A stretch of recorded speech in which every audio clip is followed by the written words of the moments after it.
आज का apex body का ये प्रेस कॉन्फ्रेंस जो दिसंबर 15 तारीख को हमारे मेंबर ऑफ पार्लियामेंट में ने जो पार्लियामेंट में बयान दिया उसके बारे में है। उस बयान में उन्होंने ये कहा कि लद्दाख को 6 शेड्यूल के में जो पावर्स हैं वो सारे हमारे काउंसिल एक्ट के थ्रू से दिया जाए।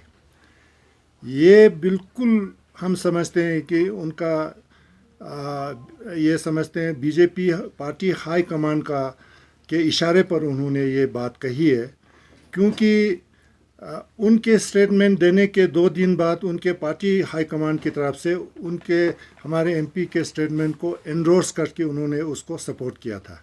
तो इससे ये लगता है कि उनकी सोची समझी एक लद्दाख के बारे में ये जानबूझ के दिया है।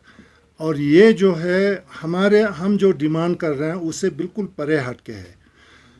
लोगों को ये समझने की ज़रूरत है जो एलएचडीसी का एक्ट है वो किसी कॉन्स्टिट्यूशन का हिस्सा नहीं है, यह सिर्फ एक्ट है। जिस तरीके से 6 शेड्यूल है वो इंडियन कॉन्स्टिट्यूशन का एक हिस्सा है, लेकिन जो एक्ट होता है उसका इतना इम्पोर्टेंस नहीं होता है। तो इसलिए ये कहना कि हमारे एलएचडीसी एक्ट के तहत लद्दाख के लोगों को 6 शेड्यूल के जो प्रोविज़न से वो एक्सटेंड करेंगे वो बिल्कुल गलत है। और जो हम डिमांड कर रहे हैं उससे बिल्कुल परे हट के है। हम तो इंडियन कॉन्स्टिट्यूशन को अमेंड करके उसमें 6 शेड्यूल के तहत या तो हम तो ये भी कह रहे हैं कि हम लद्दाख को स्टेटहुड का दर्जा देना चाहिए और उसके अंदर 6 शेड्यूल में जो भी पावर्स हैं 6 शेड्यूल के पावर्स भी लद्दाख को एक्सटेंड करने चाहिए। तो इसलिए ये हम समझते हैं कि ये एक बीजेपी पार्टी हाई कमांड का एक चाल है हमें धोखा देने का। तो हम ये समझते हैं कि इन्होंने ये बिल्कुल एक सोची समझी मंसूबे के तहत ये सारा काम किया है और हम इसको मानने के लिए बिल्कुल तैयार नहीं है। और हम समझते हैं कि हमारे लिए अच्छा क्या है बुरा क्या है। हमारा डिमांड है स्टेटहुड फॉर लद्दाख और उसमें 6 शेड्यूल के जितने भी सेफ गार्ड्स हैं वो सारे हमें मिलना चाहिए, ये हमारा कहना है। इसके बारे में हमने एक प्रेस स्टेटमेंट भी बनाया है, वो भी रिलीज़ करेंगे और आप लोगों को भी इसका हम कॉपी देंगे। इसमें ये बात कहना मैं समझता हूँ कि ज़रूरी है। पिछले काउंसिल के इलेक्शन में बीजेपी के मैनिफेस्टो में पहली नंबर पर लद्दाख को 6 शेड्यूल दिलाना उनके पहले नंबर पर था। तो उनका लद्दाख के लोगों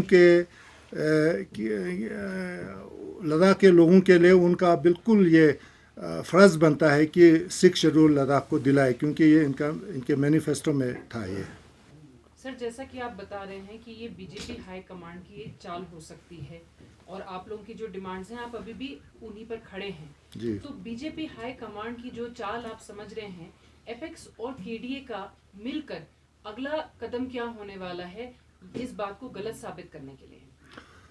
एक तो ये है कि हम लोगों को ये एजुकेट करेंगे कि जो हम डिमांड कर रहे हैं और जो हमारा मेंबर ऑफ पार्लियामेंट डिमांड कर रहा था उसमें क्या डिफरेंसेस है, वो हम पूरे पब्लिक में ले और करगिल दोनों जगह हम पब्लिक को बताएंगे। ये बिल्कुल जो हम डिमांड कर रहे हैं उससे अलग हट के वो है। ये सबसे पहले तो ये लोगों को समझने की ज़रूरत है, ये बिल्कुल 2 अलग चीज़ें हैं। और हम अपने डिमांड पर बिल्कुल स्टैंड है और उसको मनवाने के लिए हम कुछ भी एक्शन करना पड़े आगे आने वाले समय में वो एक्शन हम करेंगे, ले और करगिल डिस्ट्रिक्ट दोनों मिलके। सर, जो बंद का असर बताया जाता है, लोग भी कहते हैं जो बंद का असर है वही वहाँ पार्लियामेंट में देखा गया है। तो बहुत सारे लोग ये भी सवाल कर रहे हैं एपेक्स बॉडी केडीए से क्यों एप्रिसिएशन जो एमपी को जाना चाहिए आपकी तरफ से नहीं आया, उस पर काफ़ी सवाल उठ रहे हैं। आपका क्या कहना है? ये बात तो ये है ना, हम एप्रिशिएट कर किस बात के लिए एप्रिशिएट करेंगे? अगर हमारा member of parliament apex body और केडीए का जो डिमांड है उसको हाईलाइट करते पार्लियामेंट में तो सबसे पहले हम उनको एप्रिशिएट करते। लेकिन हम तो जो बात उन्होंने पार्लियामेंट में कहा उसको हम कंडेम कर रहे हैं। हमने कहा वो लद्दाख के हित में नहीं है और ये बात लद्दाख के लोगों को समझने की ज़रूरत है कि जो हम डिमांड कर रहे हैं और जो जमयांग सिंह नमग्याल ने जो स्टेटमेंट दिया है उसमें ज़मीन आसमान का फ़र्क है। तो जिस तरह के बंद से एक रात पहले गुमराह करने के लिए एक लेटर जब निकाला गया था, तो उस पे आप क्या आगे एक्शन लेने वाले हैं सर? उसमें हमने एक एफआईआर दर्ज किया है और पुलिस स्टेशन ले में इसका इन्वेस्टिगेशन चल रहा है और इसमें काफ़ी लीड पुलिस ने उनको मिला है और हम बिल्कुल पिन पॉइंट करना चाहते हैं कि ये किसकी साजिश थी।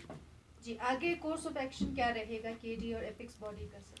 आगे का कोर्स ऑफ एक्शन जो हम देखते हैं, अगर रिजनेबल टाइम पर गवर्नमेंट ऑफ इंडिया टॉक्स के लिए नहीं बुलाते हैं, जो हमारा जो मेन डिमांड्स है उनके बारे में, तो अगला कोर्स ऑफ एक्शन फिर केडीए और एपेक्स बॉडी दोनों मिल के वो हम ऐलान करेंगे। अभी तो हम समझते हैं कि गवर्नमेंट को कुछ टाइम देना चाहिए कल के बंद के बाद, तो कुछ रिजनेबल टाइम के बाद वो नहीं बुलाते हैं हमें, तो फिर अगला कोर्स ऑफ एक्शन हम फिर डिसाइड करेंगे।